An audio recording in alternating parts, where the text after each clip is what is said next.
And I thought, how do I react to this? Do I like fume down the tunnel? Because I was fuming. Hello, I'm Andrew Hughes. This is my Norwich City story.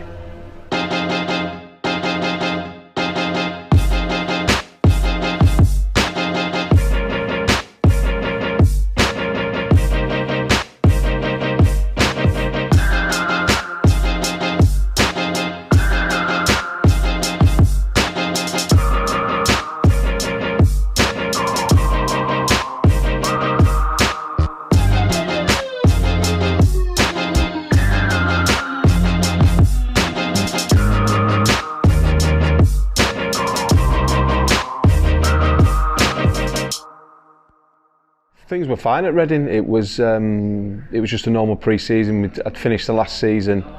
I think I played something like 46 games, various positions, left back, right back, centre mid. But I'd never really nailed down a position. There was a bit of a nickname, polyfiller, sort of fill any gap. But Steve Coppell was a wonderful man, wonderful gentleman, and real top manager. And there was I just heard a bit of interest off Norwich. My agent contacted me, said Norwich were interested. I wasn't looking to move because I had a year left. Reading had offered me a new deal.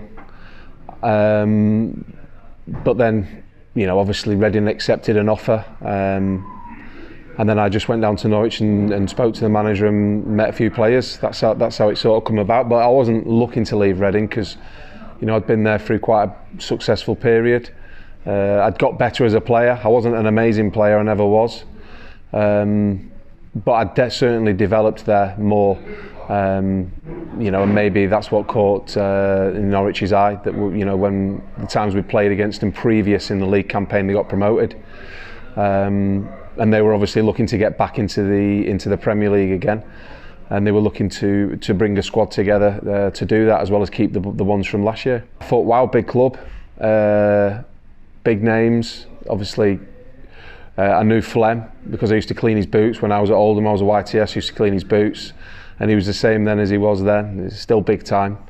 But I knew Flem, and obviously the quality that was there with Ashton, Huckabee, Safri, Greeny. So, and every time I played there, it was a wonderful place to play. Sold out every week. Fans are loyal. They're different fans in Norwich. You get different fans all over the country, and Norwich are different. They're more family, and it's a big occasion going to the football all together, and they've got a real camaraderie together, and it's a beautiful place to live. Me and my wife loved it down there, but I just thought big club, Premier League, looking to get back. Maybe my time had sort of come to an end at Reading. I met Flem in Sainsbury's car park, and he had a red Mercedes convertible pulled up like, thought he was John Travolta, in this roof down, like big flashy watch on, giving it the big one. Yeah, I'm captain of Norwich, come to Norwich and that. And I was like, just there with my wife, and just met him in the car park. And what we did was I actually drove down on a Sunday just to see how far it was. So, because my wife had to, where she was working, work out how to get there and back. So it wasn't actually to meet the manager, it was to actually see how far it was. So I went there and back in a day. So that was the first time I went there and back in a day. And then you obviously have to wait for official permission to go back and have the talks. And I think Norwich were away on a trip at the time. Because I remember Nigel and Dougie sort of texting me going, oh, we're landing, we're flying back. I think at the time they were signing Jurgen Collin as well. So no, yeah, the first actual drive was actually to see how far it was. And Flem to tell me how good the city was in a red convertible. They couldn't have been more positive. They'd been wonderfully successful there. It was all about what they want to do, where they want to get back. There were standards that they wanted to keep in the dressing room, and they wanted all the players to adhere to that and be around it. And there was the ultimate goal. Well, the goal was to get back into the Premier League as quick as they could. And that's what that was the idea. Unfortunately, it didn't happen, and it didn't start so great. But the first meeting was brilliant. They told me their idea. They wanted me to play midfield, and I was like, great. I didn't want to be a right winger, a left winger, a left back, a right back. He went, look, we need someone in there with a bit of energy, because they obviously had Saf's quality and people like Simon Charlton's quality at the time. So you could arguably say I knew my role. I wasn't unbelievable player that was going to find passes and pick passes. I was more of a player that was wanting to put energy onto the team and just try and encourage and get the best out of others. 500 grand is the fee. Probably, a lot of people probably think it's far too much. At the time, it sounded a lot of money. All these rumours about that you get some of the fees, absolute rubbish. So I don't know where all that went, but yeah, 500 grand was the fee. So yeah, the deal was done and it was good. I think something had happened, that a player had left Norwich and they'd made money on it, and it was like, well, just use that for Hughesy. And then I was there, done and dusted. Well, it was me and my wife. We lived in Reading. She worked in Ascot, Winkfield, in a bank. I literally came home. I says, we're going to Norwich. She was like, right. And then I left. Went to, was it the De Vere Dunstan, or is it the Dunstan? I went to Dunstan and I was in there, and then she handed a notice in. So for the first few months she has to work a notice. And then we found a lovely house to rent in Mulbarton, round the corner from Darren Ward, because I played with Wardy at Notts County. So he was able to speak to a neighbour and got a deal for cash on a monthly rent on a brand new place in Mulbarton, all them new houses. And then my wife, moved down, and she applied for jobs. So she's always worked, my wife. She's a special needs teacher now, so she's an incredible person. But yeah, she's fully supported me. So she got a job at the local council, just near the roundabout on the way to Carrow Road. So she worked there. But no, it was fairly simple. We didn't have children at the time, and it was just, let's get up and go. I thought this was my press conference with Neil Doncaster. Baggy black shirt. Obviously times have changed now, but that's actually when I felt like, oh, I'm at a big club here. It was a proper press conference. It wasn't like when I went to Reading and I was in a little room and it was the website. It had all the posh water, it had the Lotus signs behind and the Stratton, and I thought, oh yeah, I'm at a big club here. So I remember that, yeah, it was good. He was all right. He didn't stay long, did he? He went off to Scotland, didn't he? So he was very, very straight down the line. You know, very tick boxes, X boxes, you know, yeah, done. But he's having success with Scotland now, isn't he? Or, you know, that he's up there trying to do his thing. It's nerve-wracking, and the other side of it sort of brings out a bit of cockiness in you, a bit of edginess, because you feel like you're there because you deserve to be there. It's like when you get brought up as a YTS player, you're always looked at as sort of the young lad until you make a move to another team, and then you become a senior pro.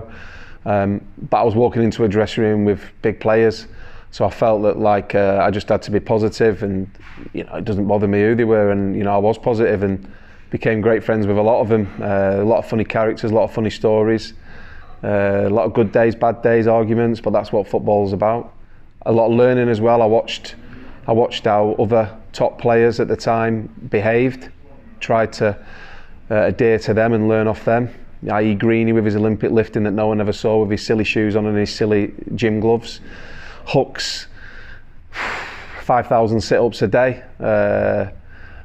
Eats one meal a week, probably. He's the best athlete I've ever seen. You know, Adam Drury's professionalism, you know, Paul McVeigh, Saf, you know, you saw them all, so you took a lot from them. But it was nerve-wracking, yeah. You came in and you saw the canteen and the training pitches, and then you know, you just get into it. Players are great. Players make you feel welcome, and you know, because you're there for a good reason. I think it was in the lead up to a friendly. We were playing Colchester.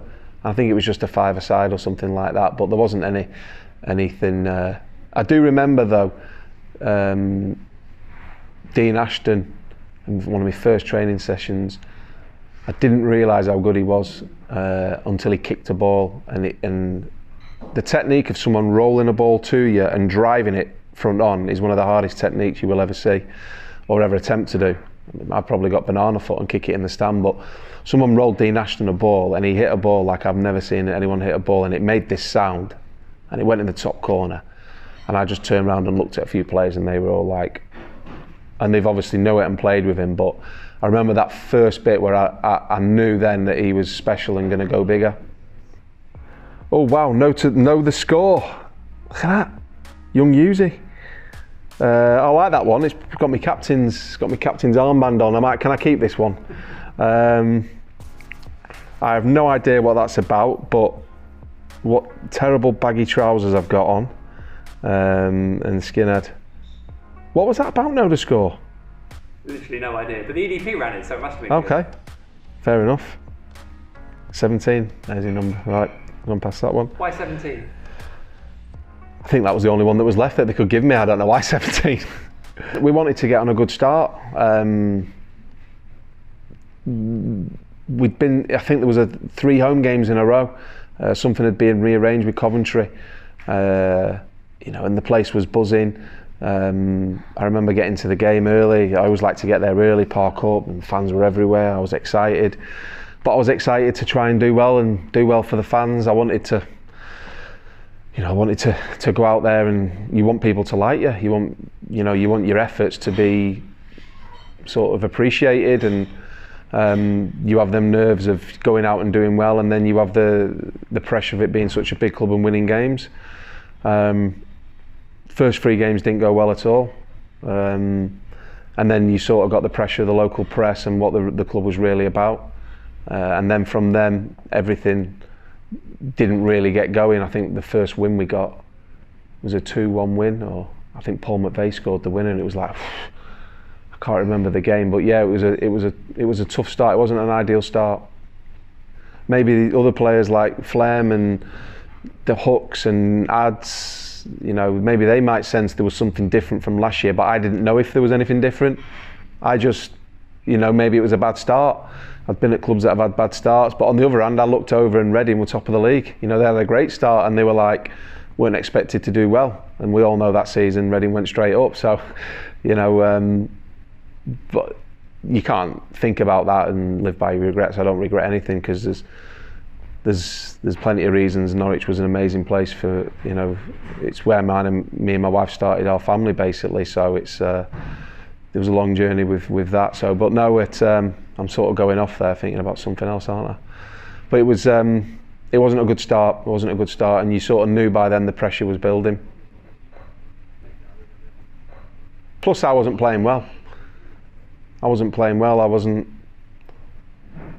You know, when players come off a pitch, know when they're not played well, and I wasn't playing well. I wasn't playing to the standard that I'd been at with Reading, and I couldn't figure it out whether it was because I had a little injury pre-season, or it was the style of play or the system. But I wasn't as what I knew I could be, and maybe there was a few other players as well in the team that weren't at it. Sometimes players aren't honest enough. You know, I was honest enough. I knew my level. I knew when I was good. I knew when I was bad. But I always gave as much energy and tried to appreciate the fans. You know, because at the end of the day, they pay the wages. It's fair to say. Actually, I'll bring it up now, because over the period of your time there, you know, you always thanked the fans, but at times that almost became criticism, didn't it? Of you clapping them whenever and things like that. Did it? I don't know. Yeah, how aware of you were of criticism at the time, or anything like that? Not only the ones when they shout at you. Something that my values as a person growing up, whether or not fans appreciate it, whether I play bad or good, whether people like me or not, I'd always front people up. That's me.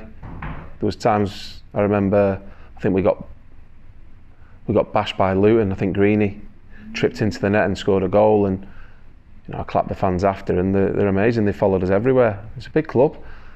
But if I've had a bad game and I clap the fans, I'll still clap the fans, because you've made the effort to pay to come and watch. And sometimes that season it was awful. I was awful. But I don't mean to step out on the pitch to be a bad player. I'm not, you know, no footballer goes on the pitch to think, well, I'm going to be rubbish today. Sometimes you just have one of them days. Maybe people thought of me, you know, not as good as what I was anticipated to be. You know, I'm not going to apologise for that, because that's not my fault, but I'll never apologise for clapping the fans. And if fans started to, I don't know, take the mick at me of clapping them, then shame on them really, because I was actually thanking them for their efforts and the time that they came to watch us or pay for tickets. So I'd never shirk away from clapping a fan. Even if one fan looked at me and gave me a clap back, I appreciate that. If someone didn't and gave me the V's, I'll take it on board. Oh yeah, I remember this one. That's when I went to head a ball low, and I headed McCann's knee, and I felt this horrific pain right here, and I've got the metal plate in here now and the dent, and there was a dent in my head like a Coke can. I remember Neil Reynolds come over, and I was like, I can't feel my teeth. I was looking for my teeth on the floor. I thought my teeth were on the floor, and then he put his hands in my mouth and went, "No, all your teeth are there." And then he looked, and then I sat up, and he went, "Oof, your head's not though." And my head was missing. And at this time, they didn't have concussion things or anything like that. And I remember going inside, I don't know how I got in the dressing room. I was playing well that game as well, one of my well games. And they took me in the dressing room, and I just sat there. And the club secretary coming in, she went, "Oh, you don't look good." And I actually got a taxi to the local infirmary, and they x-rayed me, gave me some paracetamol and said, "Go home." Like, now you'd probably stay in. The next day Neil saw me in the Max Fax. I went straight to London, and I had a metal plate, still in here now, still got it, and it's all numb down here. But yeah, that pain was horrible. It didn't knock me out, but my God, it bloody hurt. It did. Les Hooks putting the band on, the captain's band on after I had it on as well, eh?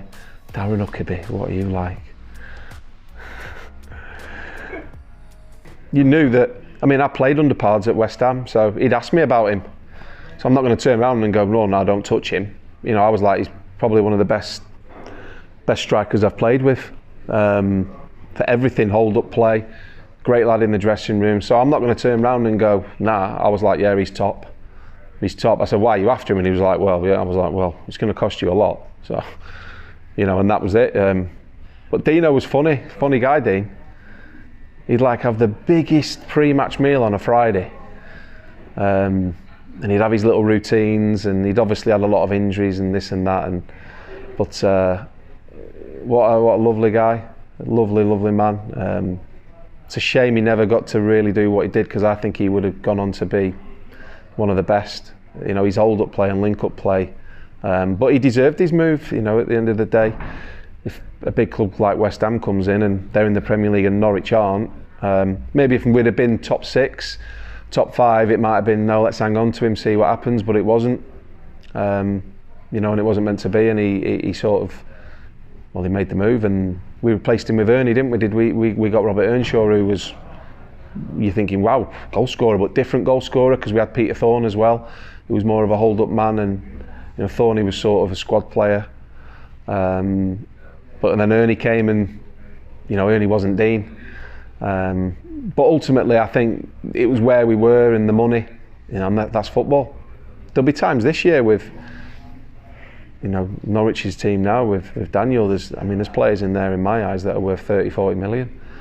This is football. Players move on, players come and go. But you can't knock Dean's ambition for wanting to play Premier League. Dean's just Northerner from Crewe, straight down there. What's happening, Dean? Are you going today? Don't know. All right, that was it. It wasn't like, yeah, no. He was just straight down the line. He never changed. Never changed. Top player. So we've mentioned yourself, Jurgen Collin, Peter Thorne, and I think Jason Jarrett arrived. God, yeah, I forgot Jason Jarrett arrived. He was like top player at Wigan. Yeah, I remember. Yeah, and he had a bad time, Jace. I remember playing against him at Wigan. I think they got promoted, and he actually chose to come to Norwich instead of going to the Premier League, didn't he? Yeah, I forgot about Jace. There was little things through that season, loads of different things. Like when Nigel made me captain, I was like completely honoured. I was a positive character and tried to get the best out of everyone. But it was funny because Flem, I used to clean his boots at Oldham, and he was the captain at the time. So I think Flem got dropped for a game, and then Nigel said, "Look, mate, you're captain tonight," and it was a wonderful honour. No one can take that away from me that I captained Norwich, and I captained a win in the derby away at Ipswich, which was a big thing for me. Hooks was on the bench that day, and he came on and scored. But listen, we won the game, and I was captain for that one game, so for a derby win. So it was a big thing for me. you could see in the dressing room players that are captains and not captains. You can see it a mile off now. You can see it in 16, 17-year-olds now. Who's captains, who's leaders. Other people lead off the pitch. I don't know, just quiet leaders. Like, for instance, Aaron Moy, who I've been coaching the last few years at Huddersfield, doesn't say a word, but he's a quiet leader. And you've got people like Jonathan Hogg who, come on, the leaders like that. So, I look at Norwich's squad now, and you've got leaders that aren't playing, like Grant Hanley, massive leader, massive influence off the pitch. So everyone has different influences and different characters. And obviously Kenny McLean, leader. Pookie might not be vocal, but he leads from the front. So yeah, it was an honour to be made captain. But there was no awkwardness. I just felt like, wow, it was a job, and maybe Nigel was giving that to me to maybe try and lift my game as well. Maybe thought if I give him this, it'll help him become a bit better.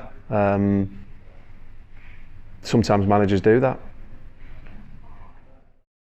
The derby at Portman Road that I captained was brilliant.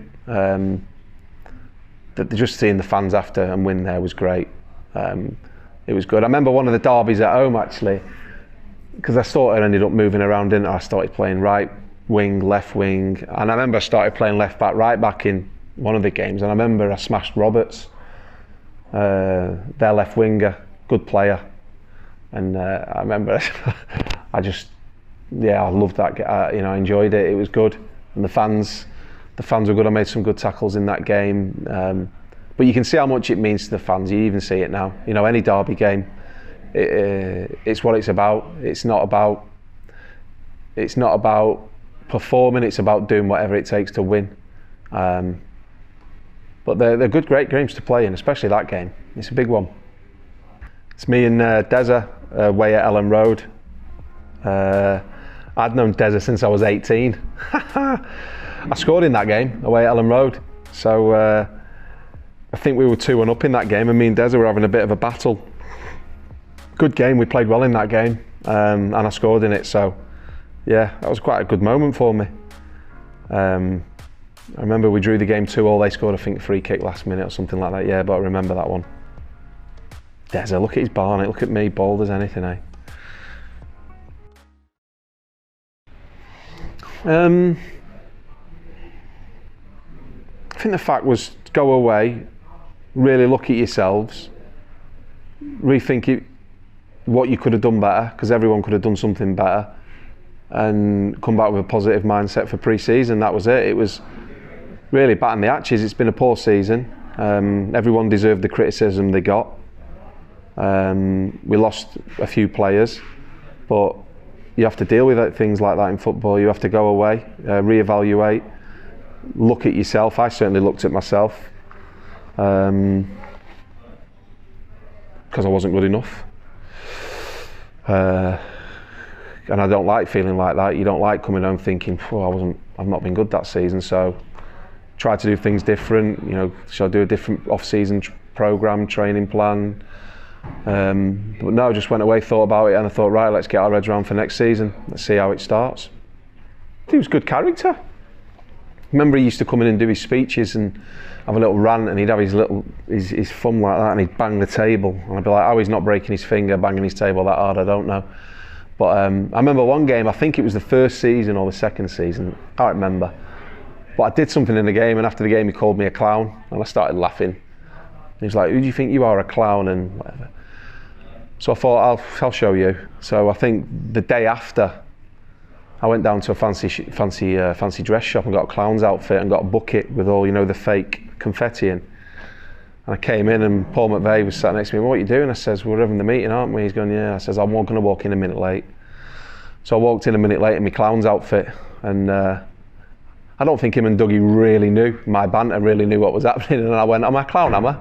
And I got the bucket and went 1, 2, 3 and threw the confetti over him. Obviously the boys absolutely loved it, but probably that was the end of me and the clown joke. But Hooks and Paul McVeigh and Ads and everyone loved it, but I was trying to just be funny, that was me.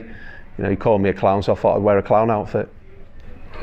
That's amazing. That is my favourite story so far. I think, yeah, you do change a little bit, because maybe his perception of me was that I didn't do what I was asked to do for him, which is fine. There was times he'd say to me, you know, if you want to find another club, you can go. And I was like, at first it shocks you, because you don't know whether he's doing it to go, right, liven up, else you're going to go, or you can actually go.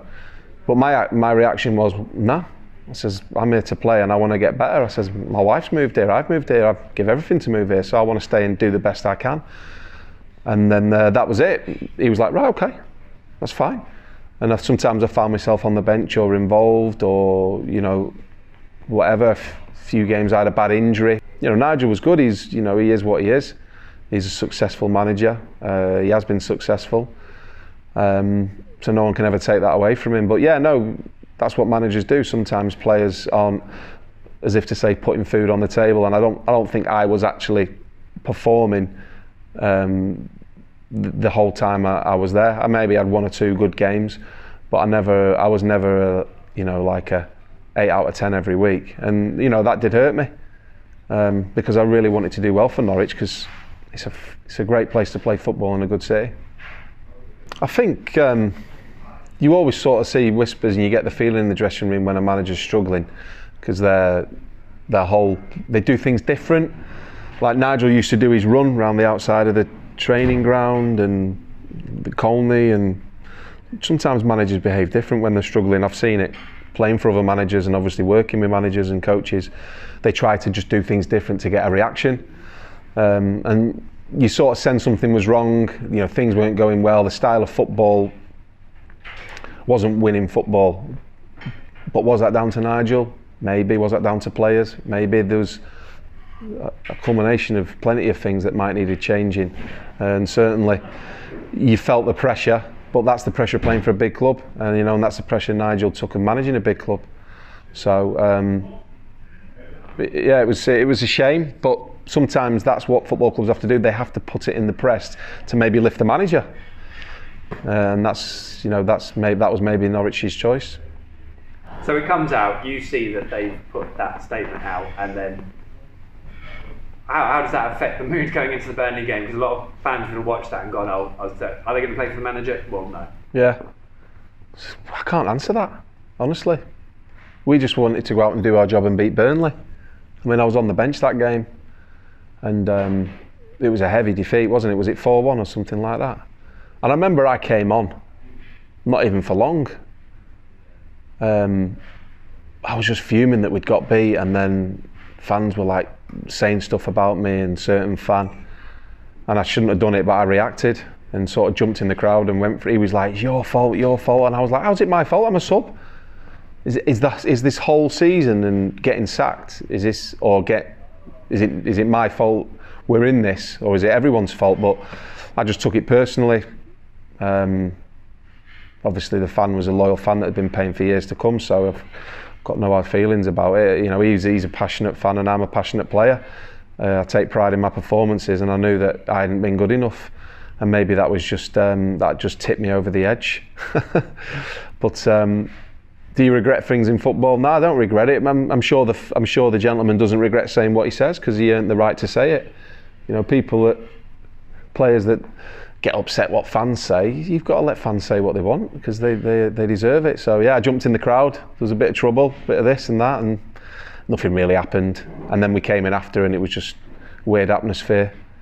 I was angry from my reaction coming on as a sub, because maybe I wanted to start and do better and show everyone what I could do. But you know, when you're a sub and come on, you want to think you can do something straight away, and ultimately the game had gone anyway. We were 3-1 down. It wasn't like I was going to come on and change the game. I wasn't like Super Darren Huckabee and Dean Ashton in one. I think the police come and saw me and said, do you want to report anything, what he said? And I was like, I just can't be bothered. I said, my bygones be bygones, it's this and that. I don't know if it was a big thing or not, because there was no contact or anything. You know, people pulled him back, and that was it. If I saw him today, I'd probably shake his hand and we'd have a laugh about it. But he might have the same season ticket, because they're loyal, them Norwich fans, aren't they? So he's probably there. So, but I've been back plenty of times with other teams. as a player and as a coach, and yeah, everything's been fine. Everything's been fine. So was this must have been the Burnley game when I was on the bench. Yeah, warming up, trying to get in the manager's eye to try and get on. I used to warm up a lot because I used to hate sitting down. I couldn't sit down. I had ants in my pants. I just felt like I always got told off Sam Allardyce when I first started. Always be prepared at any time to come on the pitch, and that was my thing. I used to warm up and be prepared. I have a little bit of banter about it now. I probably broke the Pro Zone record warming up, but at least I could enjoy my food at the end of the night because I know I'd worked hard warming up. But yeah, no, that was the unfortunate game where I had a bit to do with a certain gentleman in the crowd. How would it make you feel if, for Norwich fans, someone mentions Andrew Hughes to them? That was the first thing that popped into their head, that incident. Would it? I don't know. Well, at least they remember me for something. Maybe now they'll read this, they'll learn the clown jokes and the other things and the stories that went on that no one saw behind the scenes. Yeah, maybe. If they remember me for that, they remember me for that. Nothing I can do about it. I was just disappointed in me as a player. Disappointed in all the stuff that had gone on with Nigel. Maybe he didn't deserve all that. Angry we got beat. Fans were angry. And it happens, it goes on. Can you remember how it ended with Nigel when you last saw him before it got? No, I can't. No, I don't. Because not long after that he joined Leicester, didn't he? And we played them and beat them, I remember.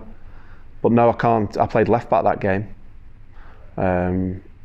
Because I remember, yeah, seeing him on the side. But no, I've not really spoke to Nigel since that happened. Really, no. I've spoke to Dougie now and again. He works as an agent, so I see Dougie Livermore all the time. He's always asking me about players, and it's on the other side now with me being a coach. Can you do this and do that? And I'm like, all right, Dougie. But what a good guy he was. You're always umming and ahhing, but the thing is, when Granty come in, Granty was Pard's assistant from West Ham. So Granty probably knew me as from Pards. So you knew he was a coach. And obviously Granty came in and coached, and absolutely lovely man. Worked probably too hard, tried to do everything, probably overcoached, but he had such a big heart and big energy. It didn't really work out, did it? Because he left. But I left while he was in the next pre-season, wasn't he? So the bits he was there for when I was there, I gave everything. And there were some good days. I remember once he subbed me. I was fuming with him. He brought me on in a game, and then they got a man sent off, and then I got brought off. And I thought, how do I react to this? Do I fume down the tunnel? Because I was fuming. Because it's one of the biggest things as a player to get sub. And I thought, no, stay calm, be a bigger man than him. And then the next day in training, he pulled me and apologised to me. And I just told him how it was then. But yeah, it was hard for him. He had to make a decision in that game to win the game. And ultimately now, as a coach, if I have to put someone on and then bring them off, if they have a man sent off to change the game, I'd have done the same. So looking at it from a player, you're selfish, but as a coach, you have to understand he wanted to probably bring someone against 10 men that had pace, power, and wasn't going to track back or tackle. He wanted someone that was going to break lines and go forward. So, you see both sides of it now as you're older. I wouldn't say he had an aura about him, because obviously now he's not had another chance at being a manager, so he's been a coach. So you sort of knew he was a coach. Whereas when a manager walks in, you know the manager's in the room. Like I've worked with managers where the manager walks in the room goes silent. But he's still speak to Granty now. He's a highly qualified coach. He's incredibly intelligent. I think he still lives in Norwich, the area, Norfolk. He was a good man. He felt that I would be better going elsewhere. I remember at the time pre-season actually with Dion, you know, there was a bit of banter about players, and I had a bit of banter with Grant. You know, I was like, why do you need any other players when I can play anywhere? You know, just started having a laugh. But I sort of knew it was coming, not to an end, because I didn't know Leeds were interested. But I knew that I wouldn't be, you know, I'd be maybe struggling to get on the bench and things like that. So as a player, the last thing I wanted to do as a player was be just there as literally no one. You know, I wasn't that guy.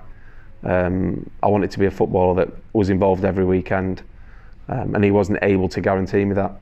I just had a phone call off Dennis Wise. He rang me up. He went, "Hello, Hughes, it's Dennis Wise." I was like, "Hello." He went, "We've agreed a fee with Leeds, with Norwich and Leeds. Do you fancy it?" And I just said yes straight away. I said, "Yeah, why not?" I knew we were dropping division. Probably I knew deep down League One was my level. I looked at Leeds, they were -15. I got called the maddest footballer in Britain because I was the first person to sign for Leeds when they had -15. But I remember being from Manchester, driving past Ellen Road and just seeing it and thinking, wow, what a club. And that was it. I went, yeah, no problem. I spoke to Hooks. I says, Hooks, I'm off to Leeds. He went, right. He says, I've got a place in Harrogate. I went, have you? He went, yeah, stay in it. I was like, really? He was like, yeah. I went, bang. So got Hooks his flat, went straight to his flat, his holiday home, one of many, and I paid him rent and I lived in his flat. So I was putting money in Hooky's pocket, shall I say, for letting me live in his flat in Harrogate. And yeah, that's how it ended. It was that quick. It was that quick. Was I upset that my time ended at Norwich? For the friends I'd made there, for my wife working there, for the place it is, for the people that are there now. You know, when I go back, people are so polite to me, even though I wasn't a great player. Not great player, good player. They're so polite to me. Every time I've gone back there as a player, as a coach, they've been polite to me. So there was no animosity whatsoever. I'm incredibly thankful for my time at Norwich, even though it didn't go well. I really am incredibly thankful. It was just a quick few were there, got your boots and go. I'm not one for goodbyes. It's in and out, away we go, and on to the next chapter, and pack up the house. And my wife had to say goodbyes to her friends and her job, which was quite hard. And then yeah, we've obviously been in North Yorkshire ever since, and I've travelled around, you know, playing and finishing playing, and obviously coaching now. Stu. That was last year. I hadn't seen Stu since he left to go to Norwich, and obviously I've been on my journey with Huddersfield, assisting David, and he was. I'd left Huddersfield a week after David left. I was asked to leave the club. And that's football, and I was taken in a game, and would you love and behold it, I rung up Stu and he said come to Bolton, and we met up, and it was great to see him. We had a catch up, and we speak a lot on the phone anyway because his idea of players and my idea is the same. But yeah, it was just great to catch up with him. He's looking well, he's lost weight, he's been drinking his green teas, he looks fit, he's got his piercing blue eyes. But no, it was just nice to see him at Bolton, and that was the good performance that day. There was a goal from the back. I think that Pookie finished off. I think it was the first goal. And I've been watching Norwich all season since Stu's been there, and now this manager, now you know Daniel's developed, and the players that they've got, and the players coming off the bench, and it was probably going to say that was my championship goal of the season. That day against Bolton, it was men against boys straight away, and I said to Stu before coming into this game, I think before they started the run, there was you were 15th in the table, and I said, you know what, Stu, if you want to run now of 4 or 5 games, you're going to scare people now. No one thinks Norwich are going to do it. And lo and behold, the 5 games that I said you were going to win, they went and won, and then people start believing. And especially the fans at Norwich believe, because they've experienced promotion numerous times over the last 15 years, so you know what it takes. Whereas at Huddersfield, we didn't, but at Norwich you did. You used to being successful, But yeah, no, it was great seeing him. Great seeing him that day. Stu Webber. So before Delia called him a genius, I called him a genius at Huddersfield, because he's a genius for bringing me into Huddersfield. I think I was under 23s coach at Bolton, and then I went to Rotherham. Neil Redfern rung me up and sold me this idea that we're going to build a 23s team. We've got nothing at Rotherham. It'd be the first thing, and I thought, you know what, a challenge. Bolton was different, but I thought, a fresh challenge. So I went in there, Rotherham. 6 weeks later, no, we're not doing it now. We'd like you to leave. Okay. So then Crystal Palace offered me a job, first team job, coaching. Went down there, met Alan Pardew. He was like, come on, I want you to bring you in. Threw it on me and it was amazing. We stayed in the Premier League and got to a cup final. But leading up to that, I had a phone call off a friend of mine saying, oh, do you want to meet Stu Webber, sporting director at Huddersfield? And I was like one for meeting everyone now, because you're a coach, you want to meet as many people as you can. And we met in a proper romantic Costa. I think he had a full fat latte and I had a green tea with a muffin. And we sat there and we spoke about football, spoke about Leeds, spoke about what he asked me what I wanted to be. He questioned me, challenged me. I challenged him on a few questions and it was a great meeting. We hit it off for about an hour and that was it. I remember going back to Palace thinking he's an intelligent guy, him. You know, looked where he'd been at Wrexham and Wolves, and he told me what he was doing at Huddersfield and their idea. And I said, yeah, you're brave. I said, you know, bringing in a German manager. He was very forward thinking, and I could sort of see something thinking, you know, you're quite forward thinking here, Stu. And we kept in touch. 2 weeks later, he rings me up. He says, look, we've got an opportunity at Huddersfield. We're interviewing 4 or 5 coaches. We'd like you to come in and have an interview and meet the manager. Are you interested? And I just thought to myself, do you know what, I am. Because I felt like in football, people go now and get jobs because they know people. And I felt to me like I wanted to go somewhere and meet someone that I knew nothing about. And I wanted to earn their trust and loyalty. And obviously that started with Stu, didn't know him, so I felt... So my pro licence course with the FA, I did it on trust and loyalty, because you always see managers that take the same staff and do this and do that. And I was very privileged and honoured to get the job at Palace, but it felt like I didn't earn it. It felt like, because Pards trusted me and he knew I was good at what I did, he brought me in. And I'm thankful for him for it. You know, he's one of the best young British coaches I've worked with, even though he gets a lot of stick. Pards is top.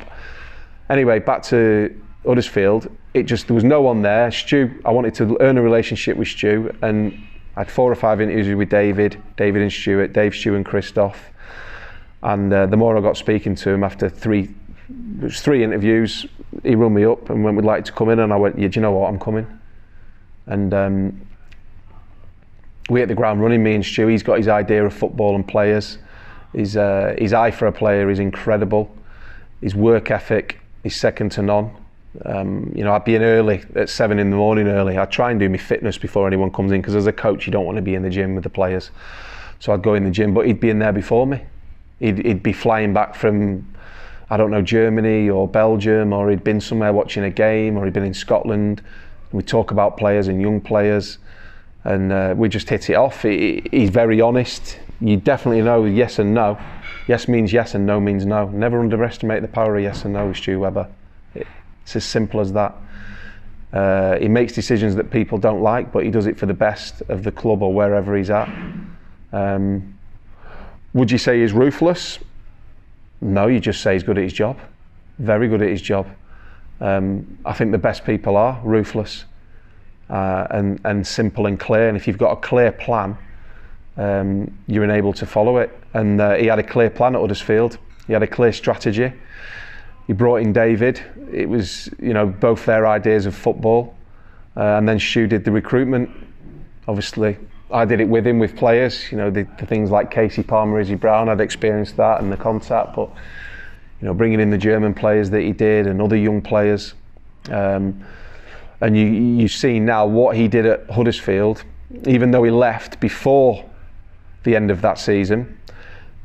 Ultimately, I still now, without what he did, we wouldn't have even got promoted or stayed in the league for the next season. When he went to Norwich, I was gutted. I was like, what's happening? And then I said, but Stu, I'm gutted because we built up such a good relationship, and I loved working for him. But I knew why he was going to Norwich, because I could just see he was going to do exactly the same there. You know, Hooks rung me up at the time, he was a coach, and a few people, and I went, this guy, I'm telling you, he's going to put people in the place, and he's going to put food on the table and make things happen. Might take him a little while. I didn't expect him to do it so quick, but Stu just brings success, and he brings good people together, a good working environment, and he makes things happen. So if you imagine a wheel that's spinning and Stu's in the middle, and he just keeps it nicely ticking over. You know, it never goes fast or slow, he just keeps it ticking over. And now and again, if he needs to get rid of something, he'll bring something else in, but that's the best way I can describe him. He's funny, but it's his eye for a player and his eye for an idea that's come to fruition with Daniel and Norwich and the players there and the hard work. And you know, it couldn't happen to a better person, and obviously a better club. He's appreciated there immensely, and so he should be. Delia love him. I think the fans were a bit optimistic at first. Did they put him under pressure a bit when things weren't going well? Probably he felt, have I done the right thing with Daniel, with another German idea like David? But you stick to a plan, and you have an end goal, and eventually you'll get there, and he's got there. Your Norwich City hero? Oof.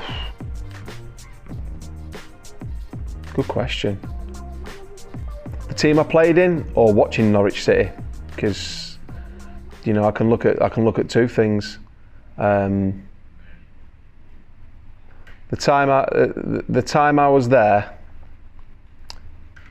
do you know what? It was the people like Val, who was in the office, and the kitchen staff, and Danny the kit man. And there wasn't a hero as in a player, there was brilliant teammates. But you know, the staff, the groundsmen behind the scenes that put the work in, and that go to help you and make you feel welcome and look after you, they were actually the heroes, not the players, it was them. Tell us something we don't know about your Norwich spell. So I've told you my clown story, I've told you Captain one, Norwich story. The nightclub Mercy, we used to go to Mercy a lot. Oh, at the end of the season we went to Las Vegas on a lads trip, all the players, and we flew from Stansted. Luke Chadwick had a spray tan before he came away with us, and it was amazing. Luke Chadwick and his spray tan before the Vegas trip, very well done, very good. When did it nearly and early for you at Norwich? Everything was totally honest about Norwich. There was never anything I wanted to leave before. I never wanted to leave, but you ultimately have to go because you know you're not good enough, and I had to drop a level to League One. So no, there was none of that. And then eventually Norwich actually came down to League One. I remember the games and that season with Lambert, and then obviously Lambert, you know, they won the league, and we had all the shenanigans at Leeds. But no, there was never an early and an early for me at Norwich. It was, you know, it was how it was. My favourite Norwich City moment of memory, obviously signing for the club, captaining the club, scoring at Ellen Road, living in the city. There was loads of memories. But yeah, I'd say being captain, it's a big honour. No fan can take it away from me. I might not have been number one choice, but to have that honour, you know, it does stick with me. And to win a game away at Ipswich and be a captain, it's a big part of my football journey, and definitely something I'll treasure. Who do I miss? Adam Drury was my roommate. I miss Adam. I miss Hooks because in training you'd always try and get to his level and beat him, and he'd make you push you, take you to the next level. I miss Dion Dublin. I miss Thorny. You miss the people around Norwich, you know, funny people, good sense of humour. I miss Yarmouth, I miss going to the races, the dogs. Nipping over to Holcombe, I used to love the beach there at Holcombe. Nip down to Newmarket, watch the horses there. There's plenty of stuff to miss about Norwich. Centre Park's near it. There's a good zoo. Yeah, I miss Norwich. It's, you know, when I go back there, I love it. I like going around the shopping centre and all that. But yeah, Hucks was good. Adam Drury. Danny was good, the kit man that he obviously moved on to Crystal Palace and Fulham and whatnot. But I missed the area, yeah. I actually, when I went back a few weeks ago and watched the game that you won the league with or got promoted, sat next to Delia and had a good bit of banter with Delia. Oh, something I told you that I didn't know about. After a Player of the Year Delia got a flat tyre and a chauffeur couldn't fix the flat tyre outside. So I jacked the car up and fixed the Jag. So there's a story you didn't know. I saved Delia. Who don't you miss? What don't miss? I like hills. There's not many hills in Norwich, is there? So it was very flat. No, I don't really miss. Who don't I miss? Who didn't I like as a player? Who didn't I get on with? I didn't not get on with any players, so I can't really say. Maybe Tell the chef. I'd always have a wind up with him. I'd usually come in and go, that is a 10 out of 100. It was rubbish today. So maybe it was his banana bread. Maybe I don't miss his banana bread. Yeah, Norwich City regrets. Good question.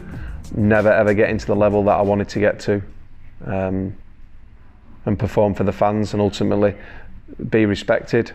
I don't know if the fans respect me now. Maybe they might do after watching this to actually know that I was honest enough to myself.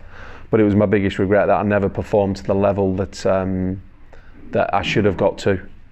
I felt that going to Norwich, I can perform at that level, and went to it, and maybe my form went down and other players' form didn't. But yeah, no, that's definitely it. There was never a regret not moving there. Even though Reading got promoted that year, never regret it.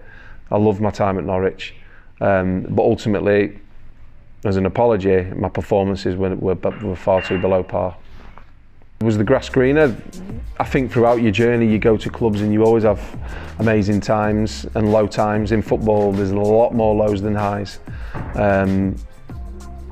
Was the grass greener? No, I went to Leeds and, you know, did well at Leeds. I felt I did really well at Leeds. The fans took to me in a tough season. So no, the grass isn't. The grass greener, the question really doesn't, you know, commit to me. I'm never ever going to have a bad word to say about Norwich. You know, whether people like me or dislike me, it was an honour. You know, players sometimes hate this and hate that. I never hated anything. It was a fantastic club, amazing people, amazing fans. I just didn't perform. Your message to Norwich City fans? Probably that. Do I apologise for coming to Norwich for 500 grand? No, it's not my fault. That was how much I was. Do I apologise for my performances? No, because I don't go out to play bad or do whatever. I didn't get to the level that I was at. I wasn't good enough for you. And ultimately, that's why I probably dropped to League One, because I'm an honest guy. I'm not a liar. I wasn't good enough. I thought there was certain games I was okay. I was definitely a team player. I wasn't an individual. I couldn't do things. But that's the message to the fans that you know, if I got people angry or, like you said, for clapping them, then that I don't get that. I was genuinely thanking people that made the effort to watch me because I was poor. I didn't mean to be an average player, but ultimately I wasn't good enough for them 2 years. I never had one Norwich fan say a bad thing to me. They couldn't have been more nicer. You know, I used to warm up and the fans would be like, all right, Hughes, and have a bit of banter with them and in the bottom corner and this and that. No. I'm really, really pleased the success that they've had over the last 10, 11 years since I left the club, or however long it's been. wonderful people there, Delia, the owners, the coaches, the players, the young players that are coming through, the players that have come through, the players that have gone and been and left. I think if you turn around and get angry with things like that, you only get one go on this planet. I'm not angry with anybody. I think I'm more disappointed with that I didn't do as well as what I wanted to do for the fans, because it was such a big club and honour.